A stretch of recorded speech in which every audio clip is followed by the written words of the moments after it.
इंदौर के brilliant convention centre में आयोजित my youth my pride conclave 2026 में मुख्यमंत्री डॉक्टर मोहन यादव भी शामिल हुए।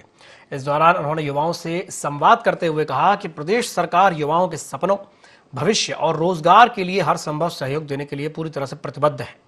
उन्होंने कहा कि भारत दुनिया का सबसे युवा देश है और मध्य प्रदेश युवा शक्ति के दम पर विकास की नई ऊंचाइयों तक पहुंचेगा। कार्यक्रम में युवाओं ने विकसित एवं प्रगतिशील मध्य प्रदेश के निर्माण के लिए युवा संकल्प पत्र का प्रारूप मुख्यमंत्री को सौंपा। मुख्यमंत्री ने प्रधानमंत्री नरेंद्र मोदी के नेतृत्व में युवाओं और गरीबों के जीवन में आए बदलावों का भी उल्लेख किया। मध्य प्रदेश की सरकार अपने युवाओं के भविष्य के लिए, आने वाले कल के लिए उनके मन में सपने क्या है, वो किस दिशा में बढ़ना चाहते हैं।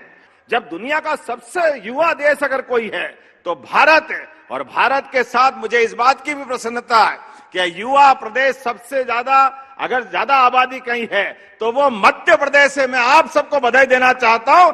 आपकी इस डिग्री के बलबूते पर आपका परिवार में भी आशा के केंद्र हो आपसे प्रदेश भी आज आपको मौका दे रहा है। तो आपके माध्यम से अपनी योजनाओं के बलबूते पर इस प्रदेश का युवा आगे क्या भूमिका अदा कर सकता है। माननीय मोदी जी ने 4 श्रेणियां बताई। 4 श्रेणी का भला होगा तो देश का भला हो जाएगा, प्रदेश का भला हो जाएगा।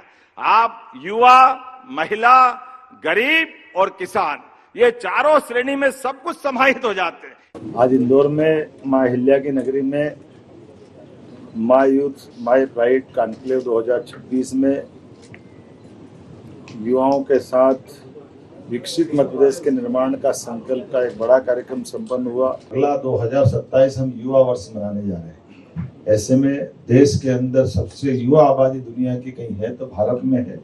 हमारे राज्य में भी 2 करोड़ से ज्यादा युवा है।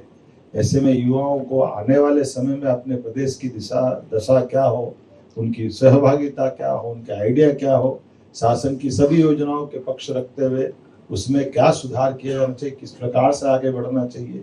अब आज के बाद इंदौर से इस बात की शुरुआत की जा रही है कि 2027 के युवा वर्ष में किस किस प्रकार से युवाओं के सहयोग और सहभाग की कल्पना करें, उनके आइडिया लें और उसी आधार पर पूरे प्रदेश में ये संवाद करते हुए 2027 का पूरा वर्ष युवाओं को समर्पित किया जाएगा।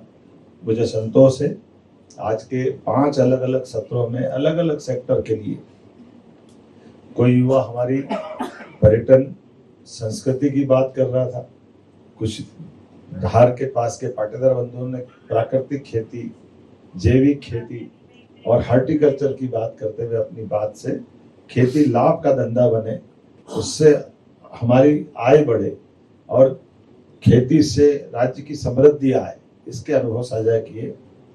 किसी युवा चिकित्सक ने अपने चिकित्सा व्यवसाय से जोड़ते हुए भविष्य में आयुष्मान योजना, पैरामेडिकल, नर्सिंग, ऐसे कई प्रकार के कोर्सों को लेते हुए रोजगार भी और जनता की सेवा के लिए भी मेडिकल पॉलिसी, मेडिकल कॉलेज की पॉलिसी, बीएमएस कॉलेज। जब एक तरफ हमारे राज्य के अंदर आज की स्थिति में जो 1956 से लगाकर 2002-3 तक केवल 5 मेडिकल कॉलेज थे, लेकिन हमारी सरकार के बनने तक जो मेडिकल कॉलेजों की संख्या हुई वो लगभग हमारे आज की स्थिति में 14 तो हमारे सरकारी मेडिकल कॉलेज थे, लेकिन ये 6 मेडिकल कॉलेज तो अकेले हमारे 2 साल में खुल गए।